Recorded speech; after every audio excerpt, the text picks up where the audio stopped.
Class 12 की math की इस कक्षा में हम लोग मैक्सिमा और मिनिमा की चर्चा करेंगे। इसके पहले जो है मैक्सिमा और मिनिमा में हम लोगों ने प्रथम अवकलज परीक्षण और द्वितीय अवकलज परीक्षण से किस तरह से उच्चतम और निम्नतम लिंक ज्ञात करेंगे इसके बारे में चर्चा कर लिया है। अब इससे रिलेटेड कुछ व्यवहारिक क्वेश्चन को हम और करेंगे जो कि आपके एनसीईआरटी का ही है या फिर आप अन्य बुक से भी कर सकते हैं। तो हम कुछ क्वेश्चन को लिखे हुए हैं, हर टाइप के अलग अलग क्वेश्चन हैं। तो ये दिया हुआ है कि ऐसी दो संख्याएं ज्ञात कीजिए जिनका योग 24 है और जिनका गुणनफल उच्चतम हो। उच्चतम दिया हुआ है, इसका मतलब कि हमको उच्चिष्ट मैक्सिमा ज्ञात करना है। तो इसमें हम मान लेते हैं कि ये संख्याएं क्या होंगी जिनका योग 24 है। तो माना पहली संख्या यक्स मान लेते हैं, संख्या यक्स। तो दूसरी संख्या क्या हो जाएगी? दूसरी संख्या दोनों का योग 24 होना चाहिए, तो ये 24 माइनस यक्स। पहली संख्या यक्स तो दूसरी क्या हो जाएगी? 24 माइनस यक्स। अब कह रहे हैं इनका गुणनफल, तो हम गुणनफल ले लेते हैं, मान लेते हैं यस से। तो प्रश्नानुसार अकॉर्डिंग टू क्वेश्चन दोनों का गुणनफल, तो इसको हम यस से दिखा देते हैं। पहली संख्या और दूसरी संख्या दोनों का गुणनफल,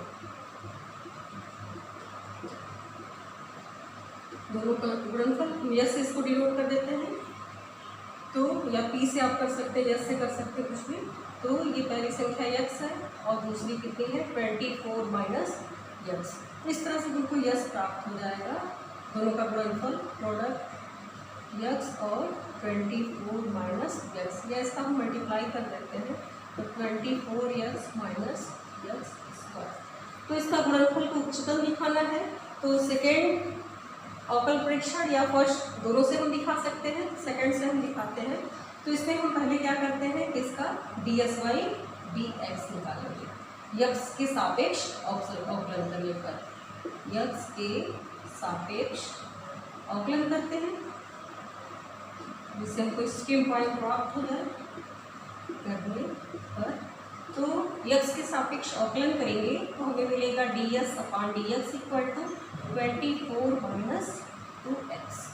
अब दूसरा स्टेप क्या करते हैं, इसको पूरा स्टेप वही जैसे हमने पिछले क्लास में बताया था कि पहले अवकलन करेंगे, फिर उसको हम 0 के बराबर करके स्ट्रीम पॉइंट ज्ञात कर लेंगे, चरम बिंदु यक्स की वैल्यू ज्ञात करेंगे।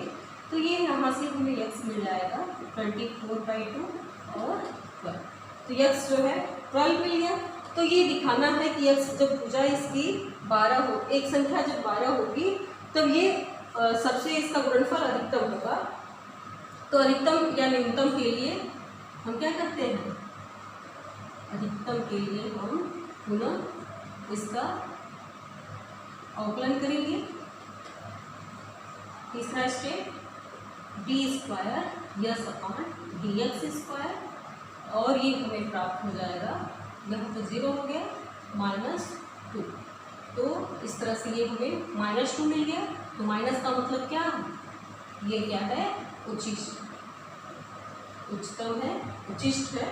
तो यक्स बराबर जब ये 12 है तो इसका मान उच्चिष्ट होगा। तो दोनों संख्याएं क्या होंगी? पहली संख्या 12 और दूसरी संख्या भी 12 होगी। 24 माइनस 12 फिर 12 आ जाएगा, तब इसका दोनों का गुणनफल क्या होगा? उच्चिष्ट होगा। तो इस तरह से हमें कुछ प्रश्न दिए होंगे, उससे हम कंडीशन बनाएंगे और उसका उच्चतम या न्यूनतम जो भी पूछता है उसको हम ज्ञात करते हैं। इसी तरह से आपका क्वेश्चन नंबर 17 है एनसीईआरटी का। तो इसमें दिया हुआ है कि 18 सेंटीमीटर भुजा के टीन के किसी वर्गाकार टुकड़े से प्रत्येक कोने पर एक वर्ग काटकर इस प्रकार से बने टीन के फलकों को मोड़कर ढक्कन रहित एक संदूक बनाना है। काटे जाने वाले वर्ग की भुजा कितनी होगी? तो वो भुजा ज्ञात करनी जिससे संदूक का आयतन उच्चतम हो। तो इसमें किसको उच्चतम दिखाना है? संदूक के आयतन को उच्चतम दिखाना है। तो पहले हम इसका फिगर ड्रा करेंगे। इसमें तो संख्या वाला था, फिगर ड्रा करने की जरूरत नहीं थी। अब कुछ क्वेश्चन ऐसे मिलेंगे जिसमें पहले हम उसका चित्र बनाएंगे कि ये कब क्या रहा है। तो एक कह रहा है कि एक 18 सेंटीमीटर भुजा की एक टीन वर्गाकार टुकड़े में एक टीन है जो वर्गाकार है और ये 18 सेंटीमीटर भुजा की है। इस तरह से है ये, इसकी 18 सेंटीमीटर इसकी लंबाई भी है और 18 सेंटीमीटर इसकी, मतलब ये वर्गाकार है तो लंबाई और चौड़ाई दोनों 18। अब फिर इसके वर्ग, इसके कोने से एक वर्ग के रूप में काटा जा रहा है। इस तरह से मान लीजिए इसके कोने से हम वर्गाकार टुकड़े के प्रत्येक कोने पर बने टीन के क्या वर्गाकार टुकड़े से प्रत्येक कोने पर एक वर्ग काट कर, तो हम मान लेते हैं कि जो वर्ग काट रहे हैं उसकी भुजा क्या है, यक्स।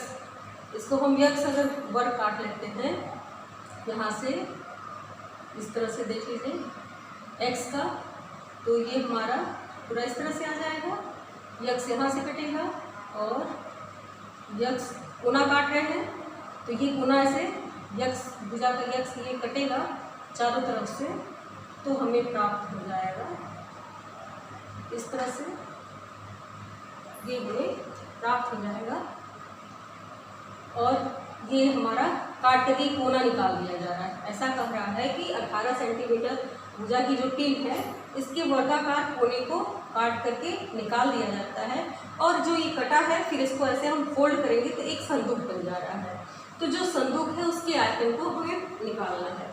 तो अब हमारी जब ये कट जाएगा पोर्शन तो ये बचेगा कितना, 18 पूरा था, यक्स और यक्स निकल जाएगा तो यक्स माइनस 2x ये हो जाएगा, और ये भी चौड़ाई भी कितनी हो जाएगी 18 माइनस 2x, और ऊंचाई जो बक्सा है तो जितना इसको हम फोल्ड काटेंगे उसी को ऐसे खड़ा करेंगे तो इसकी लंबाई आपकी लंबाई चौड़ाई तो दोनों बराबर हो जाएगी, ऊंचाई जो है यक्स हो जाएगी, तो इसका हम आयतन निकालेंगे। तो मान लीजिए इसमें कि वर्गाकार टुकड़ा जो काटा गया है उसकी लंबाई कितनी है, यक्स। एक वर्ग माना वर्गाकार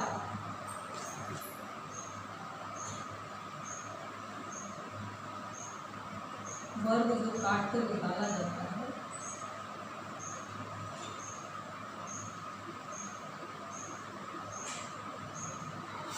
या इस तरह से मान लीजिए वो कितना है, यक्स है। तो ये यक्स है तो इसकी लंबाई कितनी बच जाएगी, 18 माइनस 2x, चौड़ाई भी हो जाएगी, जो संदूक है संदूक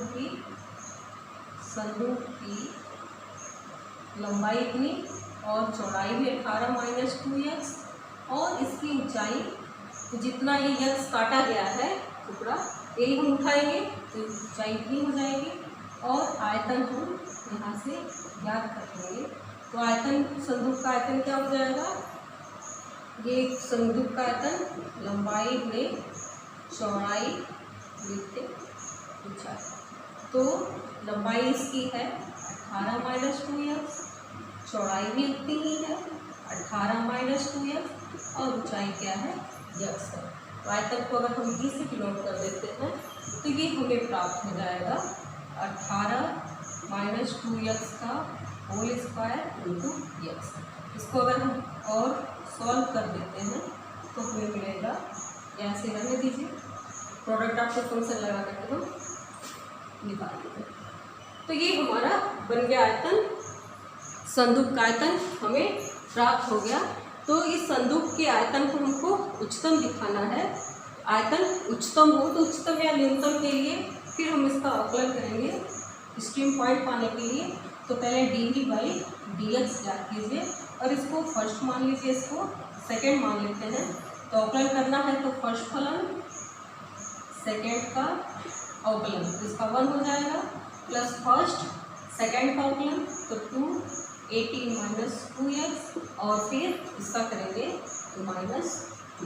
तो इस तरह से हमें प्राप्त हो जाएगा 18 माइनस 2x का whole square plus minus 4 x और 18 माइनस 2x। और सॉल्व कर लेते हैं, क्योंकि फिर हमें अवकलन करना ही पड़ेगा। 18 माइनस 2x कॉमन ले लेते हैं और बचेगा 18 माइनस 2x माइनस 4x, और ये मिल जाएगा 18 माइनस 2x और 18 माइनस 6। अब इसको हम 0 के बराबर करते हैं। ये पहला स्टेप हमारा हो गया था। दूसरा हम द्वितीय अवकलज परीक्षण ही कर रहे हैं, तो dv/dx 0 के बराबर करेंगे और यहाँ से हमको x मिल जाएगा 18 माइनस 2x और 18 माइनस 6x इक्वल टू 0। तो जब 18 माइनस 2x इक्वल टू 0 तो x इक्वल टू 9 मिल जाएगा। और दूसरा जब क्या कर ले 18 माइनस 6x इक्वल टू 0 तो x इक्वल टू 18/6 और 3। तो x का मान क्या क्या मिल गया आपको 9 और 3, 2 हो सकता है x का मान 3 और 9। अब अधिकतम या न्यूनतम दिखाने के लिए उच्चतम हमें चाहिए, तो हम फिर पुनः क्या करेंगे, इसका अवकलन करेंगे। इसको हटा देते हैं। तो अवकलन जब करेंगे तो हमें प्राप्त हो जाएगा d² उच्चतम के लिए पुनः अवकलन उच्चतम दिखाना है, तो d² dx², और ये हमें प्राप्त हो जाएगा। फिर प्रोडक्ट ऑफ फंक्शन लगा देते हैं, 18 minus 2x first function, second का अवकलन तो ये -6 हो जाएगा, और प्लस 18 माइनस 6x फर्स्ट का अवकलन माइनस, तो ये भी माइनस में ये भी माइनस में, इसका मतलब क्या होगा, जो भी वैल्यू आएगी वो माइनस में आ जाएगी। माइनस 18 माइनस 2x और प्लस 2 18 माइनस 6 माइनस में आ गया। तो माइनस का मतलब क्या होगा कि हम x बराबर 3 के लिए पहले देखते हैं, तो d² dx², जब x इक्वल टू 3, तो जब x इक्वल टू 3 रखेंगे तब भी ये वैल्यू क्या आएगी, निगेटिव आएगी। क्यों, क्योंकि पूरी निगेटिव है, x पॉजिटिव रखते हैं तब ये 18 ये 0 हो जाएगा, और यहाँ पर फिर रखेंगे 6 तो ये अंदर पॉजिटिव ये निगेटिव मिलकर निगेटिव हो जाएगा। अतः x बराबर 3 पर ये क्या देगा, उच्चतम होगा, उच्चिष्ट। और जब x बराबर 9 रखेंगे तो d² dx², x बराबर 9 पर हम चेक करते हैं, तो जब 9 होगा तो ये 0 हो जाएगा, और ये आपका पॉजिटिव मिलके ये फिर निगेटिव हो जाएगा।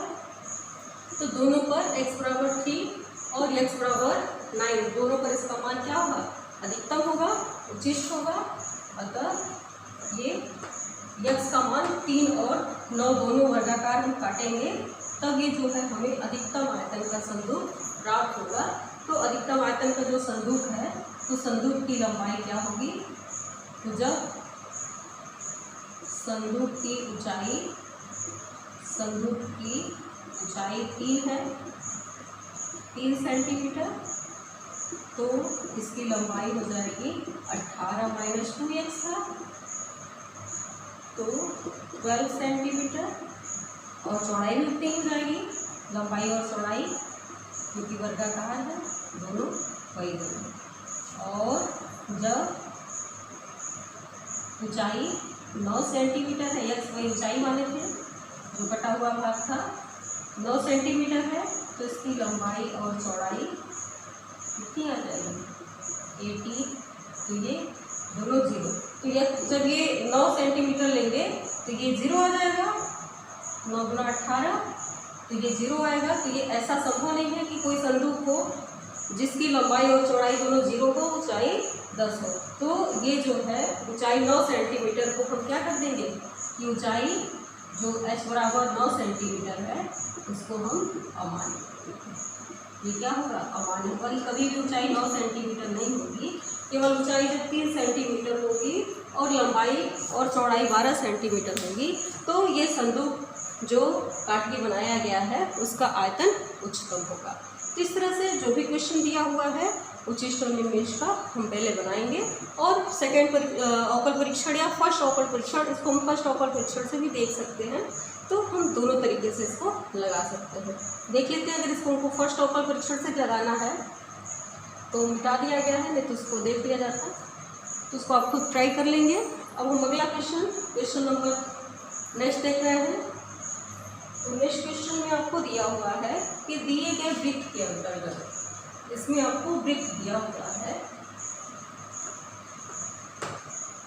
तो एक वृत्त दिया हुआ है, तो हम मान लेते हैं कि जो वृत्त दिया है उसकी कुछ त्रिज्या है, उसकी सहायता से हमें जो कह रहा है कि उसके अंतर्गत जो आयत बनेगा वो आयत किस तरह का होगा, का क्षेत्रफल दिए गए आयतों का में एक वर्ग का क्षेत्रफल उच्चतम होगा, तो वो आयत एक वर्ग होगा, ऐसा हमें दिखाना है।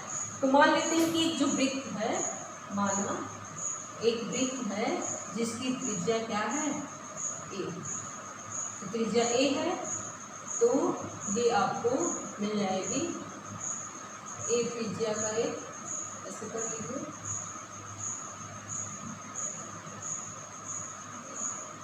इसके अंदर एक आयत है, वर्ग हमको सिद्ध करना कि जो वृत्त के अंतर्गत एक बना आयत है वो एक वर्ग है।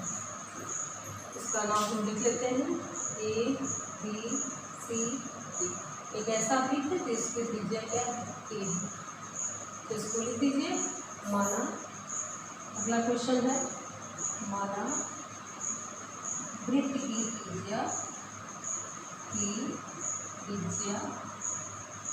बराबर ए। अगर वृत्त की त्रिज्या ए हो गई तो इसका व्यास आपको यहाँ से, अगर हम यहाँ मिला देते हैं तो 2 हो जाएगा, तो ये यहाँ से केंद्र से ये दीदी ए है, तो ये पूरा मिला के 2 हो गया, इसको हम डायरेक्ट 2 ए दिखा देते हैं। और मान लेते हैं कि ये कोण क्या है, जो थीटा। अगर ये कोण थीटा है, क्योंकि हमें इसके अंतर्गत जो वर्ग या आयत है उसकी लंबाई और चौड़ाई चाहिए, तो लंबाई और चौड़ाई क्षेत्रफल ज्ञात करने के लिए तो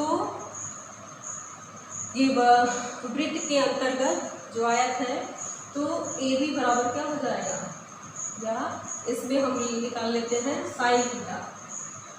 तो साइन थीटा ट्रायंगल ले लीजिए, त्रिभुज ए बी सी में साइन थीटा बराबर क्या होगा, लंबटे पर, तो बी सी बटे ए सी, और यहाँ से मिल जाएगा बी सी, हमको चौड़ाई चाहिए, तो बी सी बराबर ए सी साइन थीटा, और ए सी मालूम है हमें 2a साइन थीटा।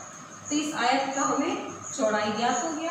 अब हमको ए बी चाहिए, ए बी के लिए हम कॉस लेते हैं, तो ट्रायंगल ए बी सी में कॉस थीटा बराबर क्या हो जाएगा, ए बी अपान ए सी, तो यहाँ से हमें ए बी भी प्राप्त हो जाएगा, ए सी कॉस थीटा, और ये 2a कॉस थीटा मिल गया। तो ए बी और बी सी मिल गया। तो ये आयत जो है, अब हम इसके आयत का क्षेत्रफल निकालेंगे, तो वृत्त के अंतर्गत जो आयत है, आयत, उसका क्षेत्रफल क्या हो जाएगा, का क्षेत्रफल लंबाई गुणी चौड़ाई, तो लंबाई ए बी और चौड़ाई बी सी है, तो यहाँ से आपको मिल जाएगा ए बी बराबर 2a कॉस थीटा, और बी सी हो जाएगा 2a साइन। इस तरह से कर सकते हैं 2a square 2 sine theta cos theta, और ये मिल जाएगा 2a स्क्वायर साइन 2। तो इस तरह से ये इसका क्षेत्रफल हमें वृत्त का ज्ञात हो गया। हम एंगल माने हैं तब इसको हम भुजा निकाल करके भी निकाल सकते थे, तो इसमें आपको वृत्त का समीकरण की जरूरत पड़ती, और इसमें आपको वृत्त की समीकरण की जरूरत नहीं पड़ेगी। अब ये हमको मिल गया कि जो वृत्त के अंतर्गत जो हमारा आयत है उसका क्षेत्रफल क्या होगा। तो क्षेत्रफल हमें मिल गया a बराबर 2a² sin 2 थीटा। तो ये हमको दिखाना है कि ये अधिकतम है। तो अधिकतम के लिए हम फिर वही हमें देखना होगा कि किस पॉइंट पर ये अधिकतम होगा। तो हम इसका अवकलन करेंगे dA/d थीटा। तो ये हमें मिल जाएगा थीटा के, क्योंकि इसी को हम 1 माने हुए हैं। तो 2a² sin 2 थीटा का cos 2 थीटा इंटू, तो ये मिल जाएगा आपको 4a² cos 2 थीटा। दूसरे स्टेप में इसको हम 0 के बराबर करेंगे, dA/d थीटा इक्वल टू 0। तो यहाँ से मिलेगा 4a² cos 2 theta equal to 0, और यहाँ से cos 2 थीटा इक्वल टू 0, और ये 0 किसकी वैल्यू होती है थीटा में, cos π/2 की वैल्यू होती है। तो यहाँ से मिल जाएगा 2 थीटा इक्वल टू π/2 और थीटा इक्वल टू π/4।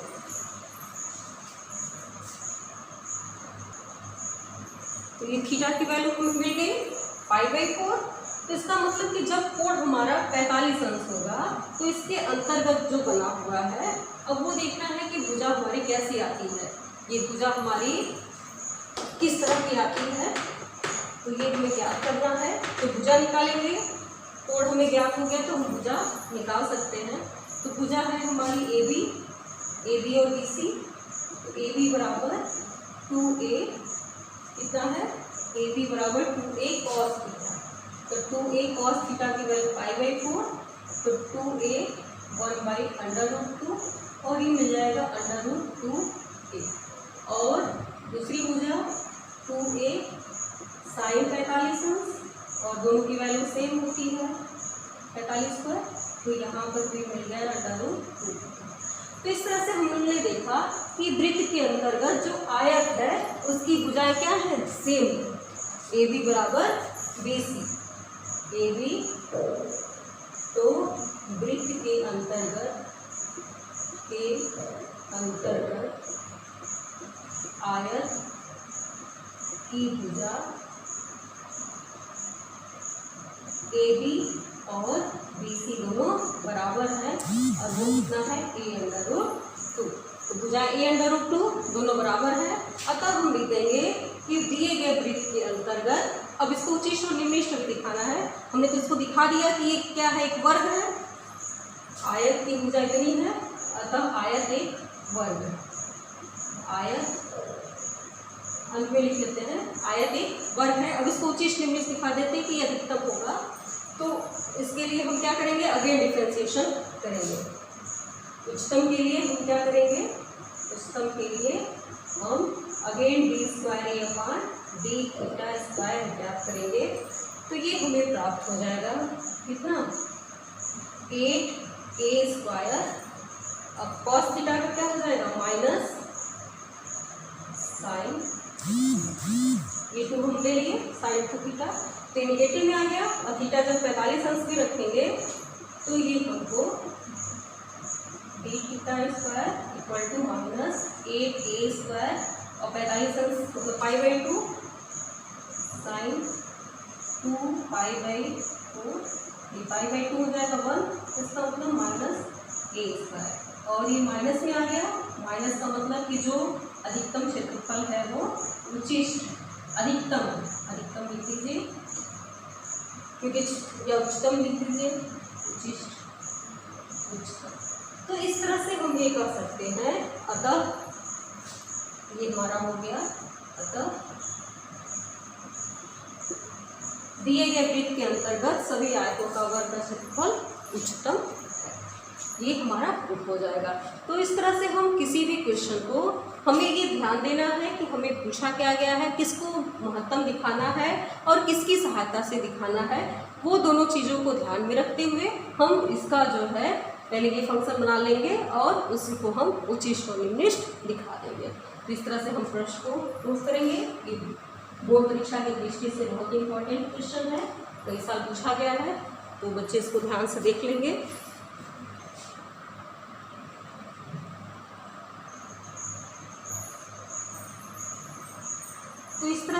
ये देखें कि ये किसी वृत्त के अंतर्गत हमें दिखाना था कि कोई आयत है, उससे बना ये वर्ग अधिकतम होगा। इस तरह से कोई भी प्रश्न आपको शंकु में भी दे सकता है या फिर बेलन में दे सकता है, और उसके हिसाब से हम फिगर को ड्रा करेंगे और क्या उच्चतम है क्या न्यूनतम है दिखाएंगे। तो इस प्रकार से हम अवकलन के अनुप्रयोग से इसकी व्यवहारिक जीवन में हम अन्य क्वेश्चन को भी करेंगे और करने की कोशिश करेंगे। Thank you.